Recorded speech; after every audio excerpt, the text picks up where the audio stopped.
भाई atom chapter के अंदर क्या इंपॉर्टेंट है, उसमें से कम से कम 4 से 5 नंबर का पेपर आएगा।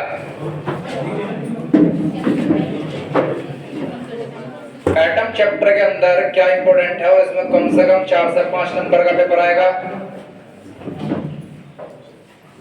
4 से 5 नंबर का पेपर देख जरा, जानते हैं। सबसे पहले तुझे पता होना चाहिए डिस्कवरी ऑफ एटम। एटम की डिस्कवरी किस तरीके से, किस किस साइंटिस्ट ने किस तरीके से क्या क्या बातें बोली। सबसे पहले तू थॉमसन मॉडल ऑफ एटम देख। थॉमसन मॉडल ऑफ एटम के अकॉर्डिंग क्या है, एटम एक स्फेरिकल शेल है जिसकी रेडियस 10 की पावर -10 मीटर है और उसके अंदर प्रोटॉन एंड इलेक्ट्रॉन नाम के दो एलिमेंट्री फंडामेंटल पार्टिकल्स हैं जिनके ऊपर बराबर मात्रा में चार्ज है और दोनों इक्वल एंड अपोजिट है। Concept clear. एटम के अंदर जितने इलेक्ट्रॉन्स हैं उतने ही प्रोटॉन्स है। ये बात थॉमसन मॉडल ऑफ एटम के अकॉर्डिंग थी, लेकिन एक बात उन्होंने गलत कह दी। गलत बात क्या थी, ध्यान देंगे आप, कि एटम के अंदर प्रोटॉन और इलेक्ट्रॉन इस तरीके से बिखरे होते हैं जिस तरीके से बीज वाटरमेलन के अंदर बिखरे होते हैं, जो कि गलत था। ठीक है, इस चीज को गलत साबित किया एक साइंटिस्ट आए रदरफोर्ड। ठीक है, रदरफोर्ड ने क्या कहा, एटम के अंदर एक सेंट्रल कोर होती है जिसके अंदर सारा पॉजिटिव चार्ज होता है और उस कोर के चारों तरफ इलेक्ट्रॉन्स घूमते रहते हैं।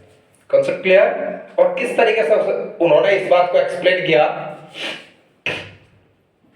उन्होंने लेड चैम्बर के अंदर, जो बच्चे किसी और से पढ़ के आए हैं बहुत बढ़िया, सभी टीचर इंटेलिजेंट हैं, थोड़ा डीपली पढ़ लो इस टॉपिक को।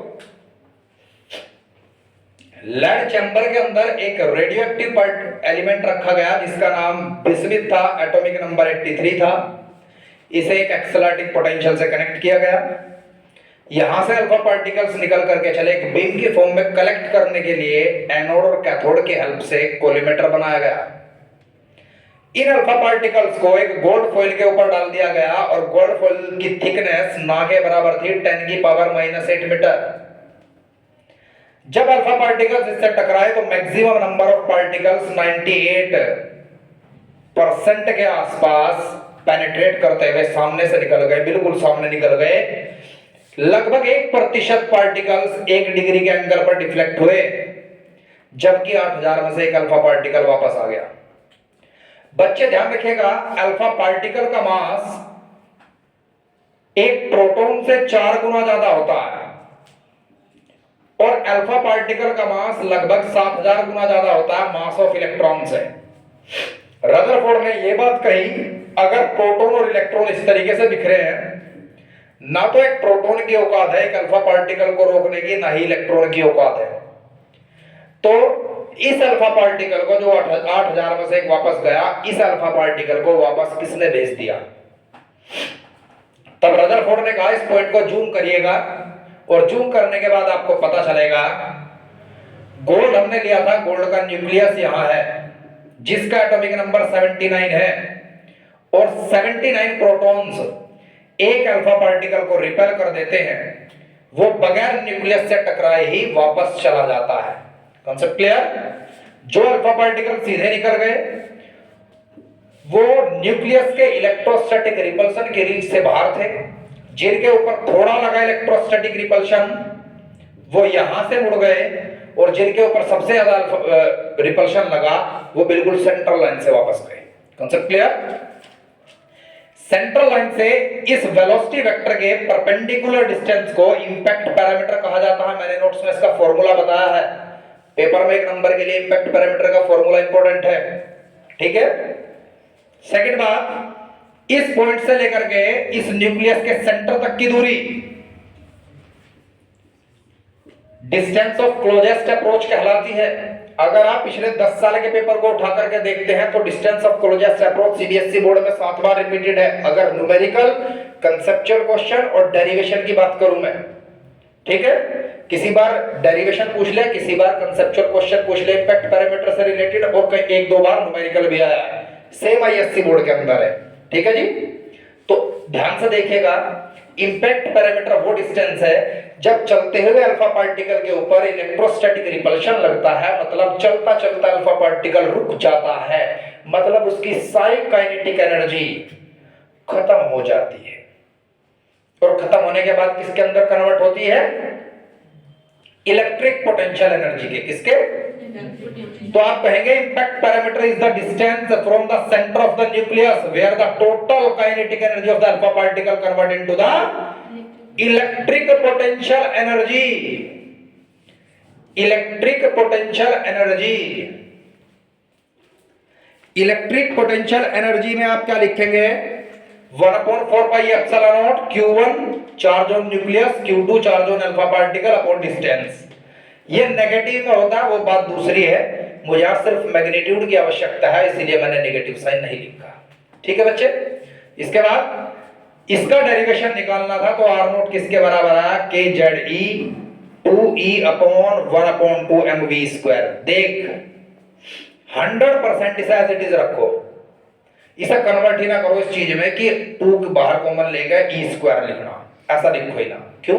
समझ देख, अगर पेपर में आया न्यूमेरिकल एक ऐसा जिसमें अल्फा पार्टिकल दे दिया गया, तो अल्फा पार्टिकल पर चार्ज दिया जाएगा एज इट इज, ध्यान रख दिया। 2E की जगह अल्फा पार्टिकल का मास एज इट इज, ध्यान रख दिया। ठीक है। अगर पेपर में आ गया कि मेरे पास ना एक प्रोटॉन है और मैं ना उसे अल्फा की जगह यूज करता हूं, तब आप क्या करेंगे? तो याद रखिएगा, फिर प्रोटॉन का मास यहां रखेंगे और प्रोटॉन पर चार्ज होता है E, ना कि 2E, तो आप 2 को हटा देंगे। Concept clear? 100% समझ आ गया। अब इससे रिलेटेड कुछ कंसेप्चुअल क्वेश्चन पूछने हैं मुझे, क्या वो पेपर के लिए बहुत इंपॉर्टेंट है। कुछ लोग कहते हैं कि अल्फा पार्टिकल एक्सपेरिमेंट के अंदर गोल्ड फॉइल इसलिए यूज की क्योंकि गोल्ड फॉइल ज्यादा थिन हो सकती है as compare to the silver.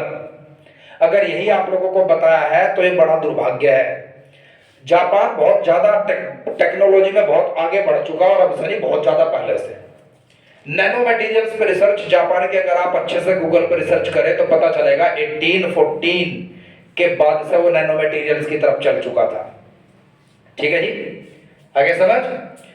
मतलब मॉडरेट मेथड से आप गोल्ड को भी इतना ही थिन कर सकते हैं और सिल्वर को भी इतना ही थिन कर सकते हैं। तो ये एक वाजिब आंसर नहीं है कि अगर आप गोल्ड को रखते हैं तो वो ज्यादा थिन होता है और सिल्वर थोड़ा थिक होता है, गलत बात। आंसर आपके सामने है, गोल्ड का एटॉमिक नंबर ज्यादा है और एटॉमिक नंबर जितना ज्यादा होगा उतना डिस्टेंस ऑफ क्लोजेस्ट अप्रोच ज्यादा होगा। मतलब उतना रिपल्सन अल्फा के ऊपर ज्यादा लगेगा, अल्फा उतना दूर से ही वापस मुड़ जाएगा। ये सारा का सारा खेल नैनो स्केल पर है। इतनी छोटी स्केल पर अगर हल्की सी भी डिस्टेंस बढ़ता है तो एरर के चांस कम हो जाते हैं। तो डिस्टेंस ऑफ क्लोजेस्ट अप्रोच को अच्छे से परखने के लिए गोल्ड फॉइल का यूज किया गया था। Concept clear? 100% समझ आ गया। गोल्ड फॉइल आई, एटॉमिक नंबर बढ़ा, एटॉमिक नंबर ने रिपल्शन बढ़ा, रिपल्शन से डिस्टेंस ऑफ क्लोजेस्ट अप्रोच बढ़ा और नैनो स्केल पर जाकर के जितनी ज्यादा सेपरेशन ज्यादा होती है उतनी एरर की परसेंटेज घट जाती है। Concept clear? 100% समझ आ गया? ठीक है। अब ध्यान देंगे, हमने अब बिस्मिथ यूज क्यों किया, रेडियो एक्टिव एलिमेंट यूरेनियम क्यों नहीं किया, उसके बारे में तो हमने ज्यादा सुना है। हमने यूरेनियम इसलिए यूज नहीं किया क्योंकि यूरेनियम के अंदर से जो बीटा पार्टिकल्स निकलने थे वो बीटा पार्टिकल पूरे एक्सपेरिमेंट को डिस्टर्ब करते थे। कॉन्सेप्ट क्लियर जी? 100% समझ आ गया। अब distance of closest approach impact parameter का फॉर्मूला, इसके बाद आगे बढ़ते हैं। रदरफोर्ड मॉडल ऑफ एटम में भी एरर थी, he could not explain the stability of an atom. उन्होंने कहा कि जब न्यूक्लियस के चारों तरफ इलेक्ट्रॉन घूमेगा और सेंटर पर प्रोटॉन होंगे, लेकिन वो ये नहीं बता पाए कि जब प्रोटॉन सेंटर पर होंगे वहां पॉजिटिव चार्ज होगा, इलेक्ट्रॉन पर नेगेटिव चार्ज होगा, तो एक दिन ऐसा आएगा कि सारा का सारा इलेक्ट्रॉन न्यूक्लियस के अंदर गिर जाएगा। ठीक है जी। वो इस चीज को एक्सप्लेन नहीं कर पाए कि ऐसा कैसे पॉसिबल नहीं है कि स्पाइरल पाथ इलेक्ट्रॉन का ना हो। वो ये नहीं बता पाए कि इलेक्ट्रॉन किसी स्टेबल ऑर्बिट के अंदर अपनी एनर्जी को रेडिएट नहीं करता। Concept clear? 100% समझ आ गया? आ गया समझ?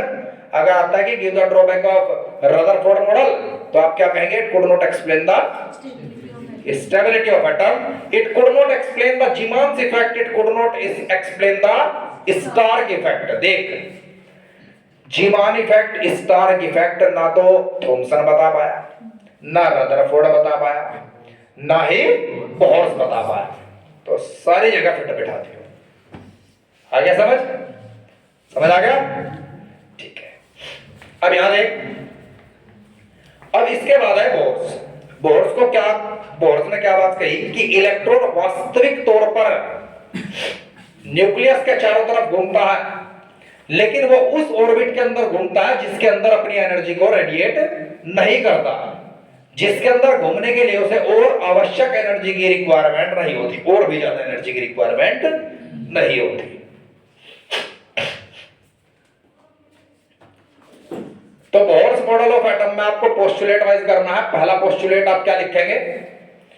According to Bohr's model of atom, electron revolve in the stationary orbit where it do not radiate its energy. Concept clear? 100% समझ आ गया? पक्का? सेकंड में लिखेंगे आप, its angular momentum in that orbit is equal to nh/2 pi, where n is equals to 1 2 3 and so on। Concept clear? 100% समझ आ गया? इसके बाद आप क्या लिखेंगे? आप लिखेंगे अगर ये आपके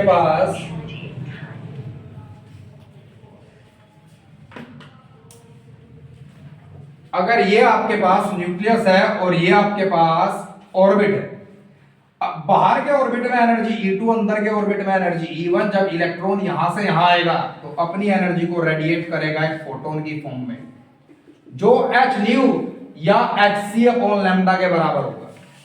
थर्ड पोस्टुलेट आप क्या लिखेंगे? जब इलेक्ट्रॉन बाहर के ऑर्बिट से अंदर के ऑर्बिट में आता है तो अपनी एनर्जी को रेडिएट कर देता है एक फोटोन की फॉर्म में, और जब अंदर से बाहर जाता है तो उसे एक फोटोन की आवश्यकता होती है। Concept clear? 100% क्लियर? ठीक है। अब इसका भी ड्रॉबैक था, बोहर्स मॉडल सिर्फ और सिर्फ हाइड्रोजन के लिए एप्लीकेबल था, और ये ना तो जीमांस इफेक्ट को एक्सप्लेन करता था, ना ही ये स्टार्क इफेक्ट को एक्सप्लेन करता। ठीक है जी। अब जो मुझे लगता है इस साल आने के चांस है, देख, डेरिवेशन बेस्ड और कंसेप्चुअल क्वेश्चन। सवाल ये आएगा, find an expression for the radius of atom radius of electron in which it do not radiate its energy। या फिर बदल जाएगा क्वेश्चन, दोनों का आंसर सेम है, find an expression for the Bohr's radius.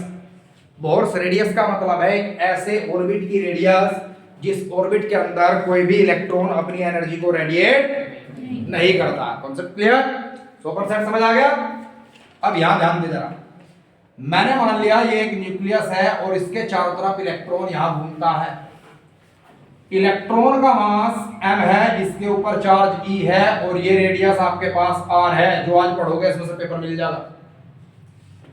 तो दिमाग लगा, इलेक्ट्रॉन के ऊपर इतना सेंट्रीपिटल फोर्स लगा, ये सेंट्रीपिटल फोर्स क्या करेगा? इलेक्ट्रॉन को बाहरी तरफ फेंक देगा और बाहर से अंदर की तरफ खींचेगा, ऐसे इलेक्ट्रोस्टैटिक फोर्स। जब दोनों बराबर हुआ करते हैं तभी इलेक्ट्रॉन इक्विलिब्रियम में हुआ करता है।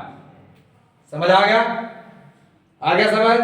जिस ऑर्बिट के अंदर इलेक्ट्रोस्टैटिक फोर्स सेंट्रीपिटल फोर्स के बराबर ही बनता है, उसी ऑर्बिट के अंदर इलेक्ट्रॉन अपनी एनर्जी को रेडिएट नहीं करता। आ गया समझ? 100% समझ आ गया? यहां से निकाल लो आर की वैल्यू, चलो इसे ही छोड़ दो, बहुत तरीके से देखिए कैसा करना है। अब एक तेरे पास अभी बोहर्स पोस्टुलेट्स आया, MVR angular momentum, mass of electron, velocity of electron, radius of orbit, that is equals to nh/2 pi. समझ आ गया? कोई दिक्कत यहां तक? अब यहां से V की वैल्यू आ गई, mr, ये उठा करके यहां ले जा, और इस V की जगह ये वैल्यू पुट कर दे, तो m V की जगह पुट होते ही n² h² upon 4 pi square m² r²। कुछ ऐसे बच्चे हैं घर से चले हुए 2 बजे के और अब तक नहीं यहां पहुंचे। मुझे नहीं पता ट्यूशन कहां पढ़ रहे हैं, ये पूरी फरवरी एक्स्ट्रा क्लास में चली गई या नहीं? ये वैल्यू उठा करके यहां रखनी भाई।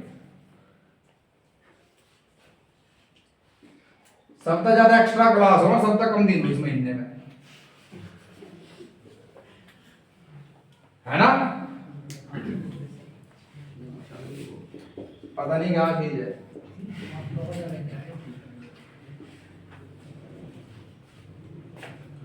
आर उधर ले जा बेटे। आर इज इक्वल्स टू किसके बराबर आ गया, एक एम से एक एम कट गया, n square h square upon 4 pi square k Z m. भाई अब आप ध्यान रखियो, जिस बच्चे ने कुछ ज्यादा ही एक्स्ट्रा क्लासेस अटेंड कर रखी फरवरी के महीने में, उसके नंबर 10% कम आएंगे, भले ही आप पहले दिन से मेहनत में लग रहे थे। तजर्बा नाश करने से हो, मुझे पता मेरे सामने बहुत बच्चे नाश करके गए यार, मैं उनसे तजर्बा कर रहा। समझ गए ना, समझ रहे आप लोग को किसको बोल रहा, आ गया समझ, कोई दिक्कत याद तक। अब याद देख बेटे, हमने इस डेरिवेशन से सीख लिया r directly proportional to n square. जैसे जैसे नंबर ऑफ ऑर्बिट बढ़ेगा, न्यूक्लियस से ऑर्बिट की दूरी बहुत ज्यादा बढ़ेगी। आ गया समझ, आ गया। सवाल पेपर में आ गया कि 1h1 कि फर्स्ट और सेकंड एक्साइटेड स्टेट की रेडियस की रेशियो कैलकुलेट कीजिए। अब सर मुझे तो यही नहीं पता फर्स्ट और सेकंड एक्साइटेड स्टेट का मतलब क्या होता है। मान लीजिए 100% ऐसा कोई क्वेश्चन आएगा, मान लीजिए आपको पता नहीं कि एक्साइटेड स्टेट का खेल क्या है और किस एटम के लिए किसे एक्साइटेड स्टेट मानना है और किसे ग्राउंड स्टेट मानना है। तो याद रखिएगा, जो वैलेंसी सेल होता है केमिस्ट्री के अंदर, वही ग्राउंड स्टेट होती है, और उससे अगले नंबर का ऑर्बिट पहली एक्साइटेड स्टेट, उससे अगले नंबर का ऑर्बिट सेकंड एक्साइटेड स्टेट, उससे अगले नंबर का ऑर्बिट थर्ड एक्साइटेड स्टेट होती है। याद रखेंगे, ठीक है। जरा ध्यान देंगे आप, मेरे पास एक, पहले मैं समझाऊंगा 1h1 के माध्यम से। 1h1 इसके अंदर एक इलेक्ट्रॉन विद्यमान है, पहले ऑर्बिट के अंदर वो इलेक्ट्रॉन यहां होगा, मतलब ग्राउंड स्टेट की वैल्यू n इक्वल टू 1 होगी, क्योंकि वैलेंसी सेल ग्राउंड स्टेट होता है। मैंने आपसे कहा कि 1h1 की ग्राउंड स्टेट की रेडियस और फर्स्ट एक्साइटेड स्टेट की रेडियस की रेशियो कैलकुलेट कीजिए। तो फर्स्ट एक्साइटेड स्टेट इसकी अगला ऑर्बिट होगा जहां n की वैल्यू 2 होगी। सवाल आया calculate the ratio of radius of ground state and first excited state of 1h1। तो याद रखिएगा 1h1 की पहली मतलब ग्राउंड स्टेट और फर्स्ट एक्साइटेड स्टेट की ratio r directly proportional to n square 1/2 का, तो क्या आया, ऐसे क्वेश्चन का मुझे लगता है। ठीक है जी, पक्का समझ आ गया। इसके बाद अगला ऑर्बिट होगा सेकंड एक्साइटेड स्टेट, आ गया समझ। For example for lithium, lithium का एटॉमिक नंबर, तो पहले ऑर्बिट के अंदर 2 इलेक्ट्रॉन और अगले ऑर्बिट के अंदर 1 इलेक्ट्रॉन, वैलेंस इलेक्ट्रॉन इस ऑर्बिट के अंदर विद्यमान है। तो ये ऑर्बिट क्या कहलाएगा, वैलेंस सेल, मतलब कि यही ग्राउंड स्टेट होगी। तो लिथियम के लिए ग्राउंड स्टेट की वैल्यू 2 होती है और फर्स्ट एक्साइटेड स्टेट की वैल्यू n इक्वल टू 3 होती है। अगर यहां पर मैं वैल्यू रखूं तो 2/3 का स्क्वायर हो जाएगा। समझ आ गया। इसके बाद सेकंड इंपॉर्टेंट डेरिवेशन क्या है, find an expression for the total energy of an electron for the total energy of an electron in Bohr's orbit। Bohr's orbit के अंदर जो एक इलेक्ट्रॉन के पास टोटल एनर्जी विद्यमान होती है, उसके लिए डेरिवेशन देख, दिमाग लगा। टोटल एनर्जी क्या हो, काइनेटिक प्लस पोटेंशियल। और देख जबरदस्त क्वेश्चन निकला यहां से, तो तेरी मां का समझ ध्यान आना चाहिए। आगे समझ, जब एक इलेक्ट्रॉन न्यूक्लियस के चारों तरफ घूम रहा r दूरी पे, ठीक है, तो यहां सेंट्रीपिटल फोर्स है mv²। थोड़ा बड़ा लिख दो, कल संजय राणा सर फोन करके कह रहे थे थोड़ा बड़ा लिख।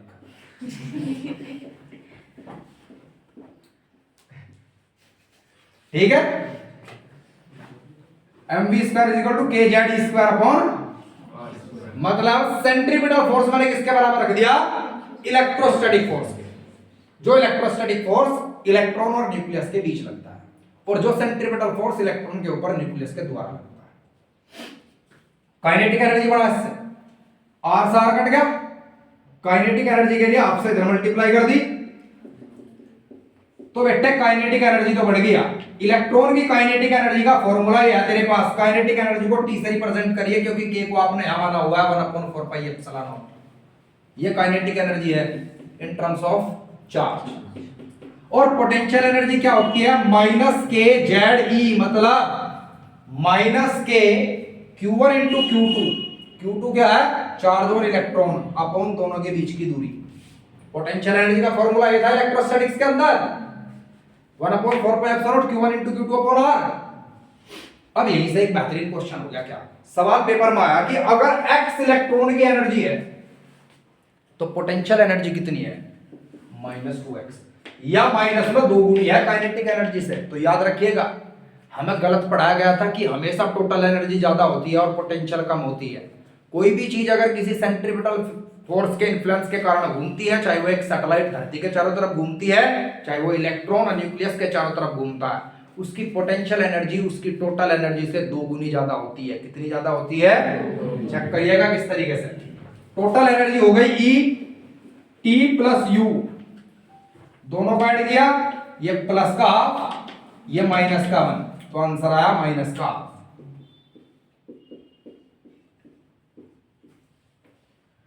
तो आपके पास सवाल ये है कि अगर काइनेटिक एनर्जी x है तो पोटेंशियल कितनी होगी, तो टोटल कितनी होगी? अगर काइनेटिक x है तो पोटेंशियल -2x होगी और टोटल -x होगी। टोटल एनर्जी हमेशा नेगेटिव ऑफ काइनेटिक एनर्जी के बराबर होती है और पोटेंशियल एनर्जी हमेशा double of negative of kinetic energy के बराबर होती है। याद रखेंगे। ये सवाल मेरा फेवरेट क्वेश्चन है। पिछले साल के कुछ सालों में आप अगर सैंपल पेपर देखते हैं तो ऐसा क्वेश्चन बहुत ज्यादा आया है कि हाइड्रोजन एटम की ग्राउंड स्टेट में कितनी हाइड्रोजन एटम की ग्राउंड स्टेट में इलेक्ट्रॉन की कितनी काइनेटिक एनर्जी होती है, कितनी टोटल एनर्जी होती है, कितनी पोटेंशियल एनर्जी होती है। 4 बार अभी रिपीटेड है कंपार्टमेंट। और अगर मैं सीबीएसई का पेपर बताऊं और आईएससी का, कंपार्टमेंट में तो बहुत खुश हो गए। एक ऐसा जरिया हो कंपार्टमेंट, हर तरह का आदमी पास हो सकता है ना। यहां तक समझ आया? अब आर की वैल्यू और उठा के तो टोटल एनर्जी कितनी बढ़ जाएगी बेटे? n² h² 4kZe²m। जब आप इसके अंदर सारी वैल्यूज रख देंगे, k की 9 × 10⁻⁹, h की 6.63 10⁻−34, e की 1.6 10⁻−19 और m की मास ऑफ इलेक्ट्रॉन 9.1 10⁻31 kg, तब आपके पास आएगी total energy of electron volt. Is that clear to all of you or not? For hydrogen Z = 1। तो ये आपके पास हाइड्रोजन के लिए एक फॉर्मूला तैयार। यहां से एक चीज और पता चलेगी, energy is inversely proportional to n²। Energy in first orbit, energy in second orbit, second 1 का स्क्वायर। या तो इससे रिलेटेड एक नंबर का एक कंसेप्चुअल क्वेश्चन या फिर एक एमसीक्यू होगा, या R1/R2 is directly proportional to N1/N2 के स्क्वायर के होगा। कौन सा स्क्वायर?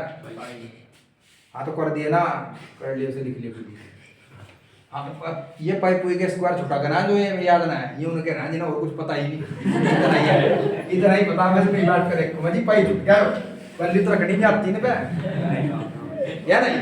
ये बैठे हुए लोग करने का सर आपने दी लिखा था ना, वो ऊपर ई छूट गया उसकी, क्योंकि चैप्टर तो समझ में ही नहीं आया अंग्रेजी में पूरा क्या पढ़ाया मास्टर ने।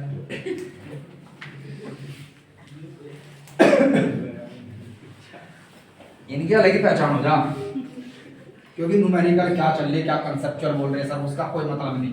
क्यों? क्योंकि वो तो पहचान में ही नहीं आया हमारे। हमें तो सिर्फ एक ही चीज का पता ना, पाई कुछ हो, वो तो दिख ही नहीं यार, या नहीं? चले आ जा, ये आ गया सवाल। सवाल आया calculate the total energy, potential energy and kinetic energy of electron in ground state of H atom. जब मैं कह दिया ground state of H atom तो इनकी वैल्यू, टोटल एनर्जी का फॉर्मूला है -13.6/1², तो टोटल एनर्जी इतनी आ गई। और अभी मैं क्या कहा था जो काइनेटिक एनर्जी होती है वो टोटल का निगेटिव, मतलब माइनस माइनस प्लस, और जो पोटेंशियल है वो टोटल का डबल। ये समझिए, 2 6 12 और 13 में 26, अरे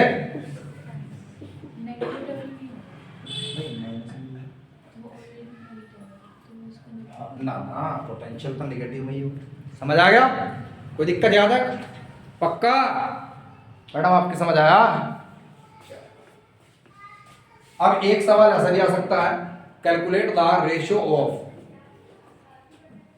total energy of electron in ground state of 1H1 and lithium 35।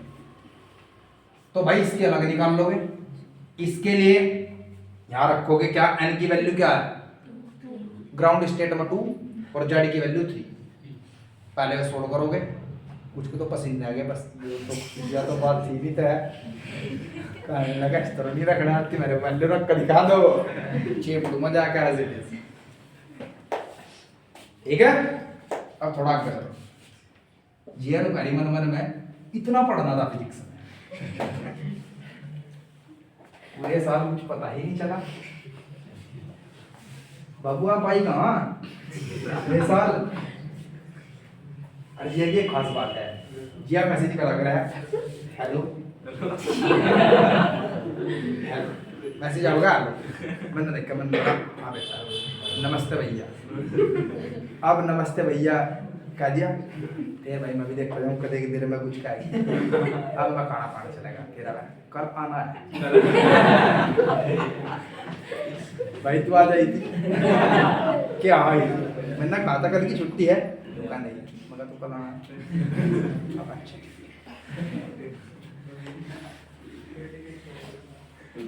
यही खास बात है, सबसे ज्यादा है ऐसी बातों में इसका पूरा रुझान रहा।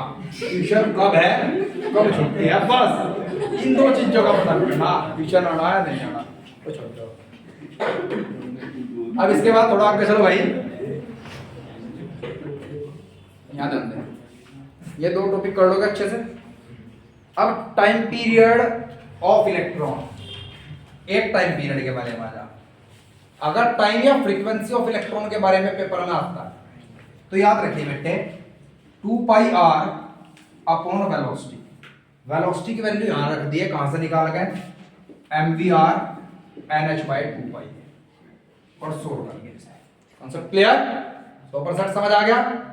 दूसरी बात, एक मैंने ना अभी कुछ साल पहले क्वेश्चन देखा था,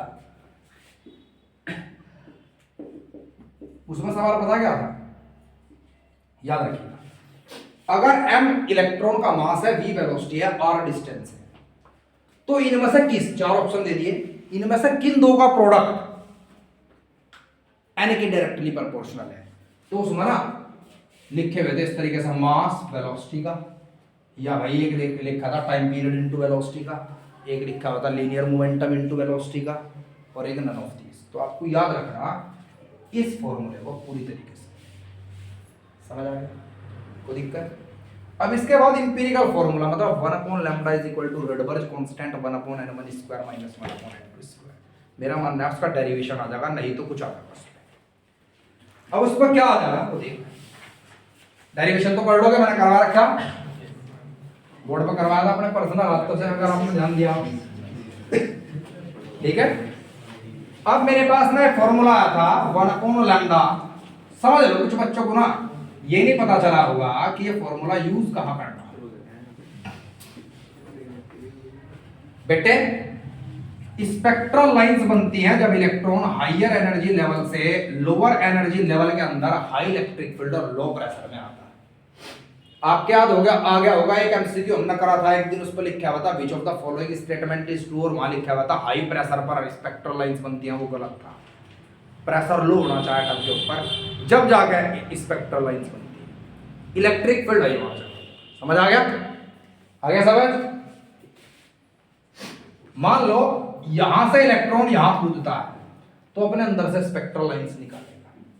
ठीक है, number of higher energy level, number of lower energy level, Rydberg constant 1/λ। ये लैम्डा क्या है, जब इलेक्ट्रॉन यहां से आएगा तो अपने अंदर से एक एनर्जी को एमिट कर देगा। वो एनर्जी एक फोटोन की एनर्जी के बराबर होगी और न्यू फ्रीक्वेंसी है जो c/λ होगी। ये वेवलेंथ कैलकुलेट करनी है। जब इलेक्ट्रॉन हायर एनर्जी लेवल से लोअर एनर्जी लेवल के अंदर गिरा तो उस इलेक्ट्रॉन ने जो फोटोन एमिट किया उस फोटोन की वेवलेंथ क्या थी। Concept clear? 100% समझ आ गया? इसके बारे में बताया कई साइंटिस्टों ने, लेकिन जब इलेक्ट्रॉन पहले ऑर्बिट के अंदर आएगा n = 2 या 3 या 4 या 5 या m से, ये बताया लाइमन ने। तो आप याद रखेंगे क्या? Lyman, Balmer, Paschen, Brackett, fund.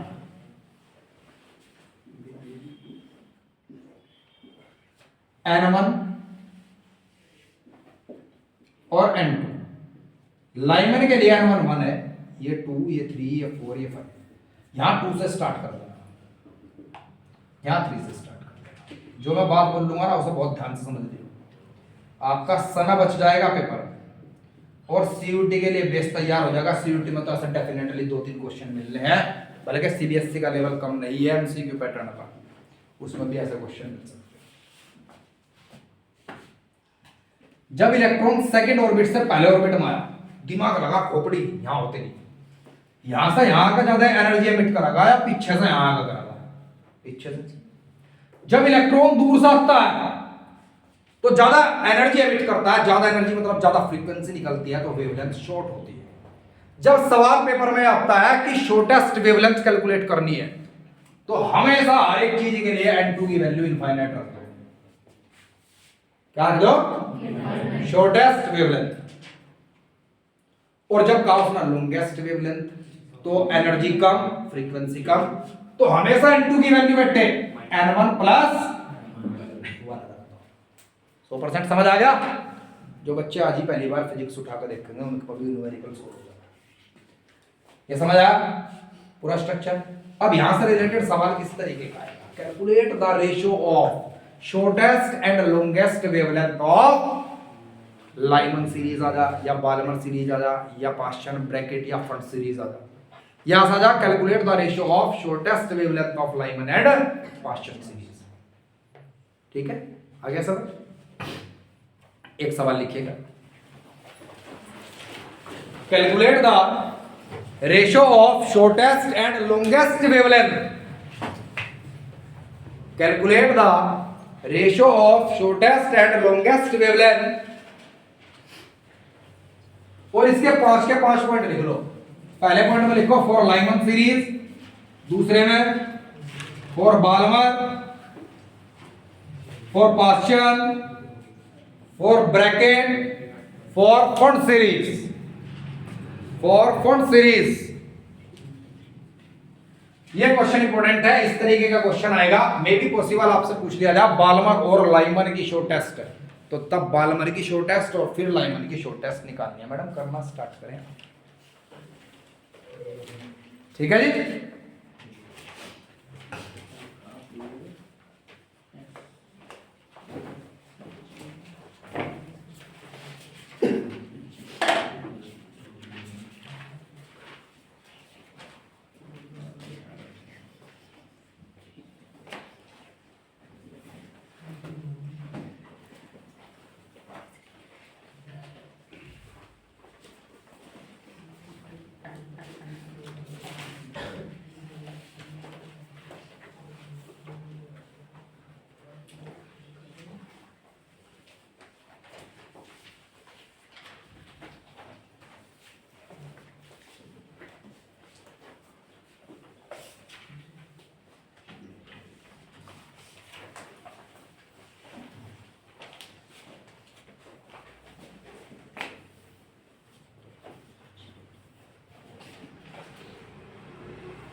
Lyman की क्या है?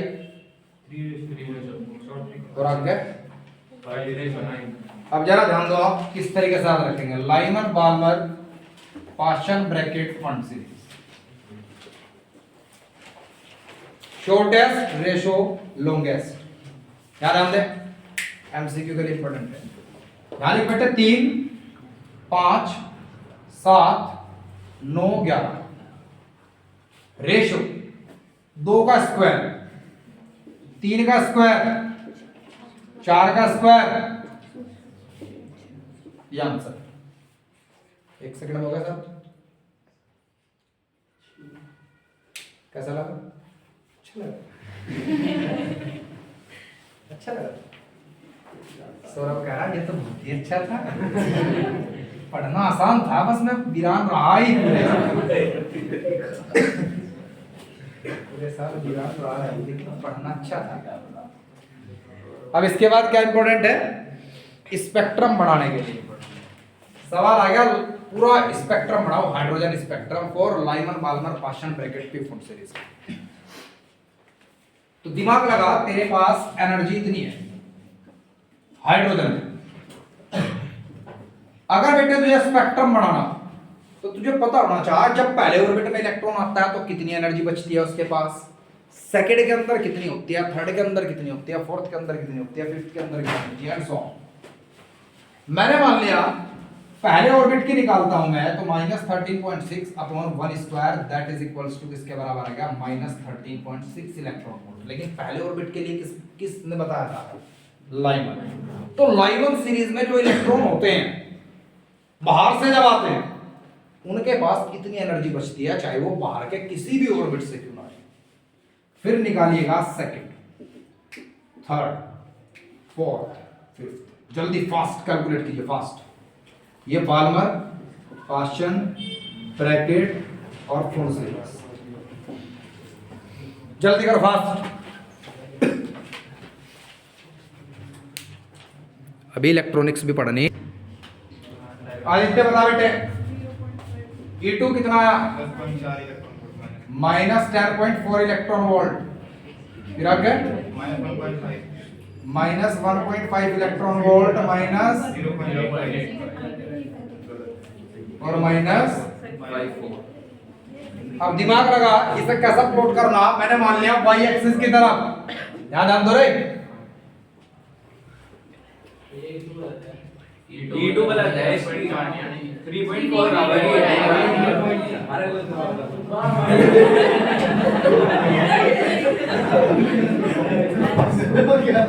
चल चल बजा। ध्यान देख, ये वो ध्यान देख, ये n इक्वल टू इनफाइनाइट है जहां एनर्जी 0 इलेक्ट्रॉन वोल्ट रही हो, ठीक है? यहां 0 लिख और यहां n इक्वल टू इनफाइनाइट। फिर -1, -2, -3, -4, -7, -8, -12, -13 और -14 इलेक्ट्रॉन वोल्ट तक आप इसे प्लॉट करो, ठीक है? अब पहला ऑर्बिट कहां पड़ रहा था? तो दिमाग लगा यहां पहला ऑर्बिट है, यहां n इक्वल टू 1 रखिए, आगे समझ। फिर सेकंड ऑर्बिट कहां है? -3.4, फिर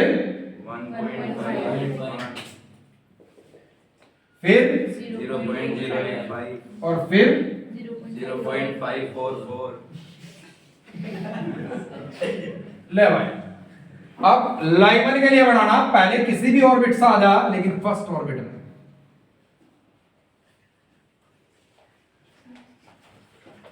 लाइमन लिखना है। फिर बाल्मर,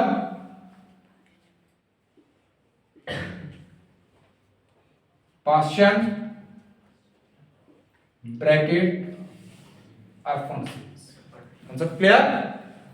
अब देखिए कैसा सवाल भी इंपॉर्टेंट लगा मुझे। अगर इलेक्ट्रॉन n इक्वल टू 4 से ग्राउंड स्टेट में आता है हाइड्रोजन एटम के, तो कितनी नंबर ऑफ स्पेक्ट्रल लाइंस पैदा करेगा, और उन स्पेक्ट्रल लाइंस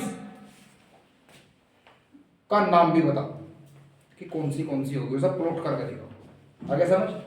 अब दिमाग लगा, number of spectral lines n(n-1/2),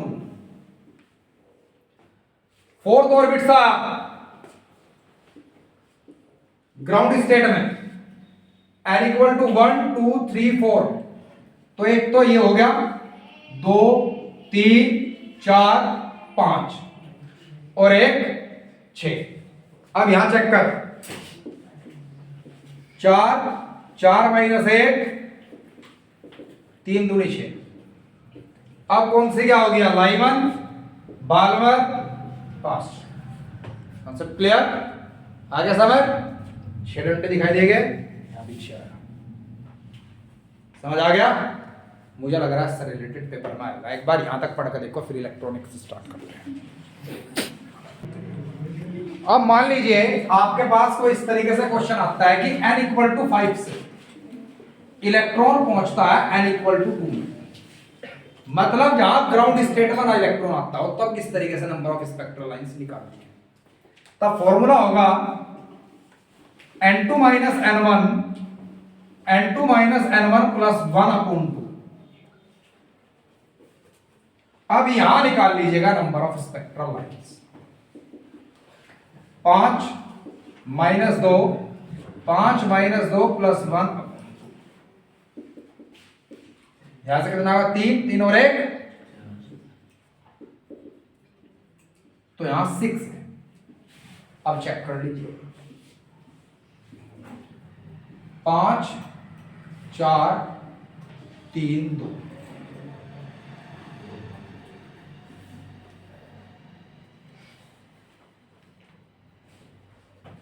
ठीक है जी।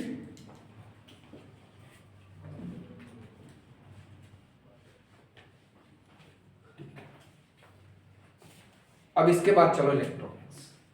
अब इलेक्ट्रॉनिक्स में क्या पढ़ना देख मैं एक लैब पढ़ा दूंगा आपको तरीके से। मैंने ना सैंपल पेपर के कुछ क्वेश्चन होगी फोटो आपके ग्रुप पर सेंड करी। गाल पर मारूंगा चांटे और जब मिलवाऊंगा पेपर को ऐसे से ही क्वेश्चन आने सिर्फ वैल्यू चाहिए। ठीक है आप प्रॉपरली देख लो जरा क्या है। जब इलेक्ट्रॉनिक्स पढ़ोगे आप एक तो एनर्जी बैंड डायग्राम पढ़ लो। एनर्जी बैंड डायग्राम को समझिए। मैंने आपको पढ़ाया था एक वैलेंसी बैंड है और एक कंडक्शन बैंड है। वैलेंसी बैंड के अंदर इलेक्ट्रॉन्स विद्यमान होते हैं और कंडक्शन बैंड के अंदर खाली जगह विद्यमान होती है। और जब बात चलती है कंडक्टर की तो ये दोनों ओवरलैप करते हैं। ओवरलैपिंग के कारण बीच में एक रेजोनेंस बैंड बन जाता है। पहला क्वेश्चन इंपॉर्टेंट यही है कि एनर्जी बैंड डायग्राम बना करके दिखाइएगा कंडक्टर सेमीकंडक्टर एंड इंसुलेटर का। सेकंड इंपॉर्टेंट क्वेश्चन है कि किस एलिमेंट के अंदर रेजोनेंस बैंड बनता है कंडक्टर। ठीक है कंडक्टर के अंदर एनर्जी गैप 0 इलेक्ट्रॉन वोल्ट के आसपास है। एनर्जी गैप क्या है? अगर ईवी एनर्जी के साथ इलेक्ट्रॉन्स वैलेंसी बैंड में थे और ईसी एनर्जी प्राप्त होने के बाद वो यहां पहुंचते हैं तो ये माइनस ये इज इक्वल टू होता है energy gap. Required energy to reach to the conduction band. Clear? अगर 14th ग्रुप को ध्यान से देखा जाए तो 14th ग्रुप के अंदर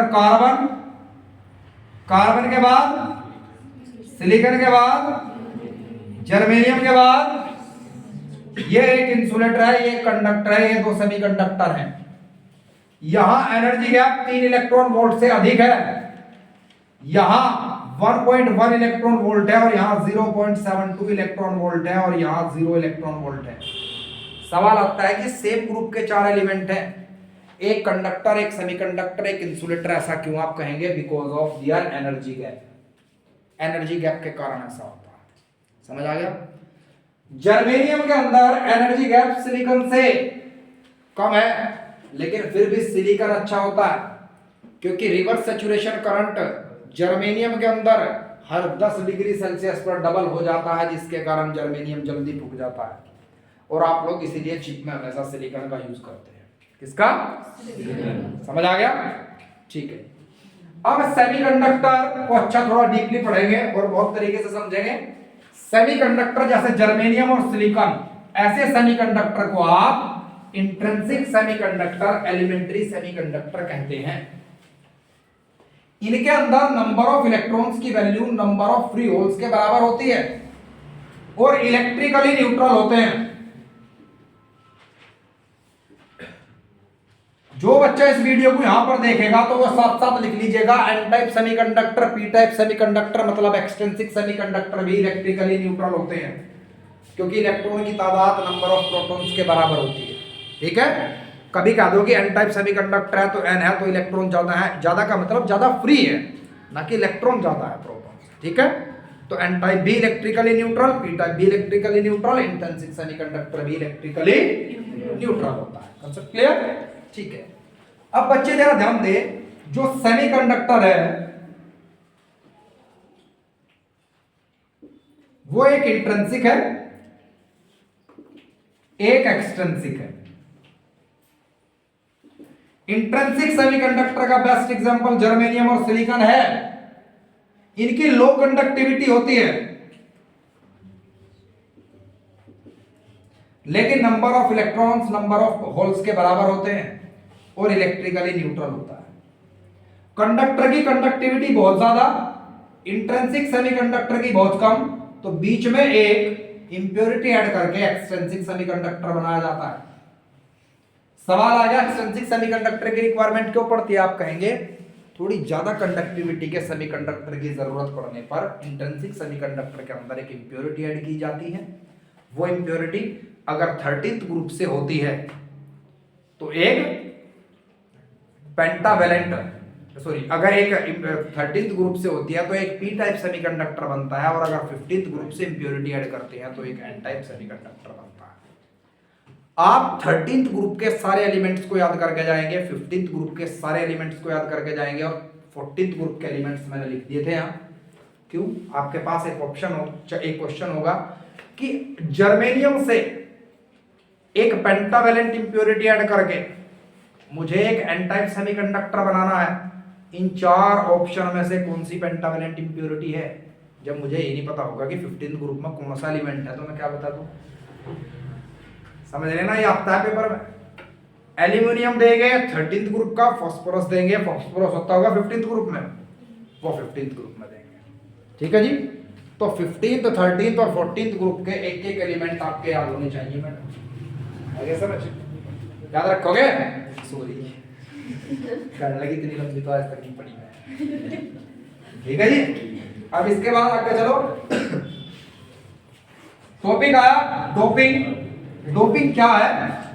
एक इलेक्ट्रॉनिक्स मेथड है जिसके तहत आप एक इंट्रिंसिक सेमीकंडक्टर के अंदर एक ट्राई पेंटावेलेंट इंप्योरिटी आप ऐड करके एक इंट्रिंसिक सेमीकंडक्टर को एक्सट्रिंसिक सेमीकंडक्टर बना देते हैं, और इस इंप्योरिटी को हमेशा पीपीएम में रखेंगे आप, पार्ट पर मिलियन में।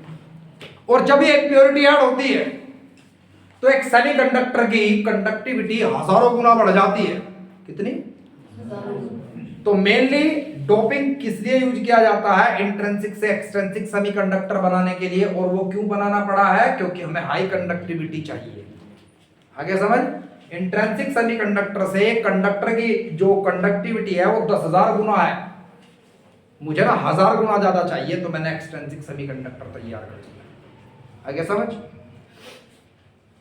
अब मेरे पास एक एन टाइप सेमीकंडक्टर तैयार है और एक पी टाइप सेमीकंडक्टर तैयार है। मेरा मानना है कि एन टाइप सेमीकंडक्टर का साइज थोड़ा बड़ा रखेंगे हमेशा, अगर अच्छा पीएन जंक्शन डायोड बनाना है। दोनों को एक साथ कांटेक्ट में रखा और इलेक्ट्रिक फील्ड इससे फ्लो कर दिया, और इलेक्ट्रिक फील्ड फ्लो होने में क्या हुआ? अगर ये एन टाइप था, एन टाइप के अंदर इलेक्ट्रॉन्स की तादाद ज्यादा होगी, होल्स कम होंगे, और यहाँ होल्स ज्यादा होंगे पी टाइप में और इलेक्ट्रॉन्स की तादाद कम होगी। अब इलेक्ट्रॉन्स इस होल्स की तरफ माइग्रेट होंगे और अपनी जगह खाली छोड़ देंगे, और एक बीच में यहाँ एक थिन लेयर ग्रो हो जाएगी। इस थिन लेयर को पीएन जंक्शन डायोड या पीएन जंक्शन या डिप्लीशन लेयर या जंक्शन डायोड कहा जाता है। Concept clear?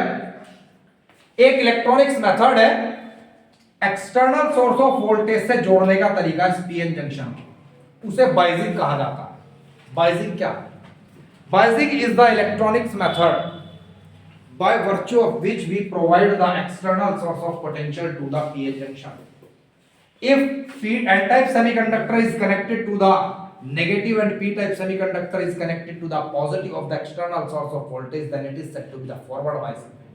और फॉरवर्ड बाइसिंग के अंदर क्या होगा जरा ध्यान देंगे आप, इलेक्ट्रॉन के ऊपर ये नेगेटिव पोटेंशियल रिपल्सन लगाएगा, इलेक्ट्रॉन तेजी से चलेंगे इधर से और ये होल्स अट्रैक्ट करेंगे और आगे ट्रांसफर कर देंगे। ऐसा होने पर यहाँ घिचपिच नहीं होगी, मतलब थिन डिप्लीशन लेयर होगी। डिप्लीशन लेयर की थिकनेस पर रेजिस्टेंस डिपेंड करता है डायोड का। Resistance of diode is directly proportional to the thickness. अब थिकनेस हो गई कम तो लो रेजिस्टेंस होगा, क्या होगा, और करंट ज्यादा चलेगा, और ज्यादा करंट का मतलब है मिली एम्पियर में चलेगा। किसमें चलेगा, मिली एम्पियर। और जब फॉरवर्ड कैरेक्टरिस्टिक्स मेरे नोट से आप पढ़ेंगे तो आपको ऐसा कर्व नजर आएगा। मतलब अगर सिलिकॉन के बारे में मैं बात करता हूं, जैसे जैसे आपने वोल्टेज बढ़ाया है 0.5 वोल्ट तक, वैसे करंट बहुत यूनिफॉर्मली बढ़ता है मिली एम्पियर। उसके बाद 0.7 तक करंट तेजी से बढ़ता है और 0.8 वोल्ट पर सिलिकॉन के लिए बहुत तेजी से सिर्फ करंट बढ़ता है और वोल्टेज कांस्टेंट हो जाता है, और इस वोल्टेज को आप नी वोल्टेज कहते हैं। फॉरवर्ड कैरेक्टरिस्टिक बहुत इंपॉर्टेंट है, पेपर में आएगा, give the forward and reverse characteristic of PN junction. समझ आ गया, आगे समझ, ठीक है, भी समझ आ गया, नोट्स में लिख पाएगा। जब आप इसे रिवर्स बायसिंग में कनेक्ट करेंगे तो नेगेटिव से पॉजिटिव और पॉजिटिव से नेगेटिव कनेक्ट होगा। अब देख क्या होगा, ये पॉजिटिव ये नेगेटिव इलेक्ट्रॉन्स को ये होल्स अट्रैक्ट करेंगे। अब इलेक्ट्रॉन्स यहां आगे, लेकिन आगे नेगेटिव पोटेंशियल लेने से मना कर देगा। यहां इलेक्ट्रॉन्स की तादाद बढ़नी स्टार्ट हो जाएगी, अपनी जगह छोड़नी स्टार्ट कर देंगे और थिकनेस ज्यादा हो जाएगी। तो ठीक हो गई डिप्लीशन लेयर, थिकनेस के कारण रेजिस्टेंस हो गया हाई और करंट हो गया माइक्रो एम्पियर में 1000 गुना कम हो गया करंट। और रिवर्स कैरेक्टरिस्टिक्स इस तरीके से बनेगी, ठीक है जी। जिस वोल्टेज पर वोल्टेज कांस्टेंट होकर के करंट नेगेटिव में बहुत तेजी से बढ़ जाएगा, इसे रिवर्स ब्रेकडाउन वोल्टेज कहा जाता है। सवाल है, रिवर्स ब्रेकडाउन वोल्टेज पर ऐसी कौन सी दुर्घटना घटी जब एकदम से करंट बहुत तेजी से बढ़ गया। इस पर ऐसा हुआ, H equal to I square R T सभी को पता है, और I को लिखा जा सकता है v square upon R square, R से आर कट गया, सारा का सारा वोल्टेज हीट एनर्जी के अंदर कन्वर्ट हो जाता है और कोवलेंट बॉन्ड को तोड़ देता है, माइनॉरिटी चार्ज कैरियर्स के कोवलेंट बॉन्ड को, और करंट नेगेटिव में बढ़ता है। यहां पर सेम था, वोल्टेज कन्वर्ट हुआ हीट के अंदर, लेकिन मेजॉरिटी चार्ज कैरियर्स के कोवलेंट बॉन्ड्स तोड़े गए। समझ आ गया, 100% समझ आ गया। इसके बाद रेक्टिफायर पढ़ेंगे बहुत तसल्ली बख्श। रेक्टिफायर दो तरह का है और हमारे सिलेबस में सिर्फ एक सेंटर टैप रेक्टिफायर है, आईएससी बोर्ड और सीबीएसई बोर्ड दोनों। रेक्टिफायर एक इलेक्ट्रॉनिक डिवाइस है जो अल्टरनेटिंग करंट एंड वोल्टेज को डायरेक्ट करंट एंड वोल्टेज के अंदर कन्वर्ट करता है। सेंटर टैप रेक्टिफायर दो प्रकार का है और दोनों का प्रिंसिपल सेम है। उनकी डायोड फॉरवर्ड बायसिंग में होगी तो आउटपुट मिलेगी और रिवर्स बायसिंग में होगी तो आउटपुट नहीं मिलेगी। हाफ वेव रेक्टिफायर के अंदर एक स्टेप डाउन ट्रांसफार्मर होता है। स्टेप डाउन ट्रांसफार्मर, एक चीज और ध्यान दे, मैंने एक वीडियो भेजी थी आपके ग्रुप पे, उस पर बीच में फोन आ गया था तो आधे टॉपिक भेज दिए थे आप, गिरा गए थे। आधे टॉपिक जो थे एक बार यहाँ बोल दूं मैं, एक तो ट्रांसफार्मर मुझे लगता है इस बार आएगा, नहीं आया तो उस पर रिलेटेड कुछ ना कुछ आ जाएगा, उसे कर लो। एक कंपाउंड माइक्रोस्कोप, एस्ट्रोनॉमिकल टेलीस्कोप दोनों कीजिएगा, रिफ्लेक्टिंग एंड रिफ्रैक्टिंग दोनों तरह का डेफिनेटली एक मिल जाएगा, ठीक है। इसके बाद इलेक्ट्रॉनिक्स के कुछ टॉपिक रहते थे वो देख लो जरा, रेक्टिफायर पढ़ लो, एलईडी, फोटोडायोड और फोटोसेल, पीएन जंक्शन की फॉरवर्ड रिवर्स कैरेक्टरिस्टिक, 5 पढ़ गए, 5 में से 2 टॉपिक मिल जाएंगे डेफिनेटली।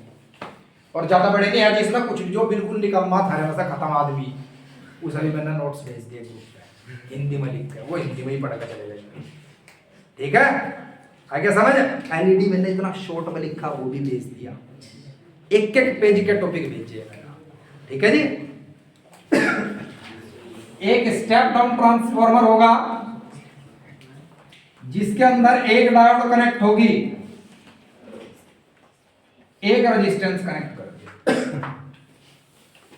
मैं मान लिया इन्हें प्राइमरी कोइल्स कहते हैं, इसके दो पोटेंशियल हैं, सेकेंडरी कोइल्स हैं, इसके दो पोटेंशियल हैं, ये अल्टरनेटिंग सोर्स हैं। जब करंट अल्टरनेटिंग इनपुट दिया जाता है तब मैंने मान लिया अपर फेज में इसे नेगेटिव से कनेक्ट कर दिया, ऐसा पॉजिटिव, तो म्यूचुअल इंडक्शन के कारण यहां पर पॉजिटिव और यहां पर नेगेटिव हो गया। ट्रांसफार्मर का प्रिंसिपल भी म्यूचुअल इंडक्शन है, ब्रैकेट में इलेक्ट्रोमैग्नेटिक इंडक्शन भी लिख दिया गया, ठीक है। अब देख पॉजिटिव से पॉजिटिव कनेक्ट हो गया क्योंकि पी टाइप सेमीकंडक्टर का पॉजिटिव ही है, एन टाइप ही है, ठीक है। पॉजिटिव से पॉजिटिव हो गया तो डायोड फॉरवर्ड बाइजिंग में आ गई, फॉरवर्ड बाइजिंग में करंट मिलता है हमें, तो आउटपुट मिल गया आपको ये। अब फेज चेंज हुआ तो ये पॉजिटिव हो गया, ये नेगेटिव हो गया, ये नेगेटिव हो गया, ये पॉजिटिव हो गया। अब नेगेटिव से पॉजिटिव कनेक्ट हो गया तो बहुत ज्यादा रेजिस्टेंस होने के कारण कोई आउटपुट नहीं मिली और ये खन्ना अपना खाली छोड़ दिया, no output in reverse device. फिर दोबारा फेज चेंज हुआ, फिर दोबारा ये नेगेटिव हुआ, ये पॉजिटिव हुआ, ये पॉजिटिव, ये नेगेटिव हुआ, फिर आउटपुट मिली। बात कर रहा ripple factor half wave rectifier का 1.21 है और फुल वेव रेक्टिफायर का 0.48 है।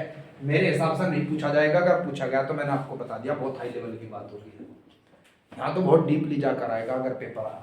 लेकिन याद रखिए सीबीएसई ने फिजिक्स के ऊपर सीबीएसई की एक जिम्मेदारी और बढ़ी, केमिस्ट्री का पेपर आसान आया तो कंपार्टमेंट का खर्चा कहाँ से, मतलब कंपार्टमेंट की कमाई कहाँ से, तो कंपार्टमेंट की कमाई हो, जिम्मेदारी किसकी है अब, किसकी, फिजिक्स की है, ठीक है जी। तो पेपर को सीरियसली लो भाई साहब, मुझे इतना पता है सारे सब्जेक्ट मिला दो जितने भी हैं, उन सारे सब्जेक्टों में इतनी कंपार्टमेंट नहीं होती जितनी सिर्फ फिजिक्स में कंपार्टमेंट होती है। 11 साल पढ़ाते होते आगे समझ। पता नहीं कौन कौन बच्चे कहाँ से हमें कि सर 2 नंबर से रह गया, वो मुझे पता ना, 2 तो है ही नहीं करता सीबीएसई में, वो 12 था, वो शर्मा का कह रहा है 2 से रह गया। सीबीएसई तो ऐसा है बेचारा, इतना भला है, अगर 17-18 नंबर आ गए तो 23 कर दे, ये अपने सिर पर दूर से, ठीक है, कहीं और मरा जाएगा। अब फुल वेव रेक्टिफायर देखो, फुल वेव रेक्टिफायर में आप 2 डायोड आईसीएससी तो भला है, इसका पास होने के लिए 15 नंबर चाहिए, प्रैक्टिकल में मिल जाए 30, पास 40, पैर 10 नंबर में बहुत है। अगर सिवा जैसा वो भी 25 तो मिल जाए, 15 लाने बस, ठीक है। और सेल्फ सेंटर है ना, कर भूलो यहाँ, भूल ना कर, देख मेरी वीडियो ना सब जगह पहुंचेगी, अगले साल तो सेल्फ सेंटर खत्म हो जाएगा एसपीएस का, भूल ना कर। इसमें 2 डायोड है भाई, मैंने मान लिया नेगेटिव से कनेक्ट किया है, पॉजिटिव से पढ़ा, यहाँ भी पढ़ ले, पढ़ाई बाद में कर लिए, नेगेटिव से कनेक्ट किया है, पॉजिटिव से किया, म्यूचुअल इंडक्शन से पॉजिटिव हो गया, नेगेटिव हो गया। अब नेगेटिव कनेक्ट है नेगेटिव से और पॉजिटिव पॉजिटिव से, तो फॉरवर्ड बाइजिंग में पहली डायोड आ गई D1, आउटपुट मिल गई। अब यहां फेज चेंज हो गया, पॉजिटिव हुआ, ये नेगेटिव,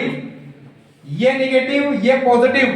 अब इसने ब्लॉक कर दिया करंट, लेकिन ये फॉरवर्ड बाइजिंग में आ गई, नोट्स में लिखा हुआ अब इसके कारण तो ज्यादा आउटपुट किसमें मिलती है, फुल वेव रेक्टिफायर। ऐसा क्वेश्चन आ जाएगा कि इस डिवाइस का नाम दो या इस डिवाइस का नाम दो,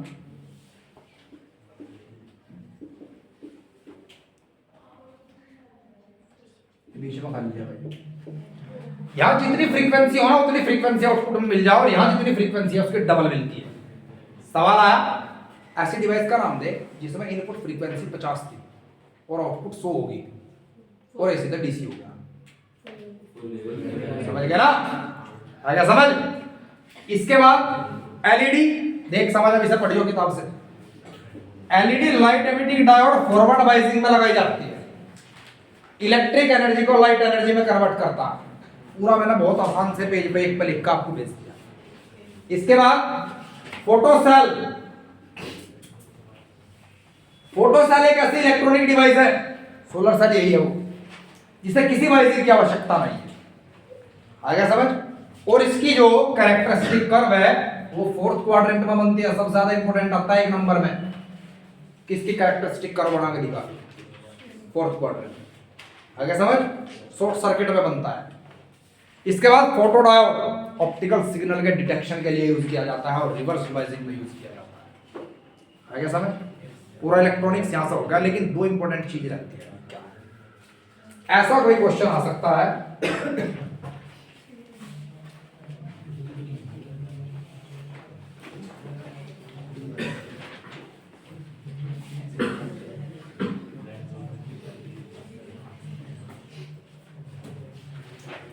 कि डायोड फॉरवर्ड वाइजिंग में आया, रिवर्स वाइजिंग में आया।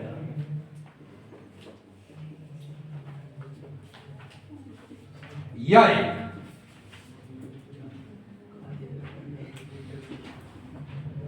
ये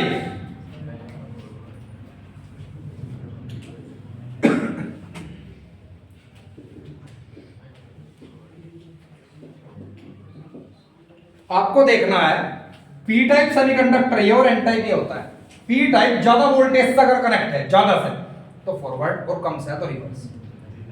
प्लस बहुत ज्यादा होता है, अर्थिंग का मतलब होता है 0 वोल्ट, तो फॉरवर्ड वाइज ये 0 है, ये माइनस है, माइनस बहुत छोटा है, कम वोल्टेज पी से कनेक्ट, तो रिवर्स वाइज। यहां दोनों पॉजिटिव दे दिए, लेकिन ज्यादा वोल्टेज पी से कनेक्ट है तो फॉरवर्ड। ऐसा क्वेश्चन मुझे लगता है एक नंबर में तो डेफिनेट, ठीक है। एक मान लीजिए आपको कहा टोटल करंट कैलकुलेट कीजिए,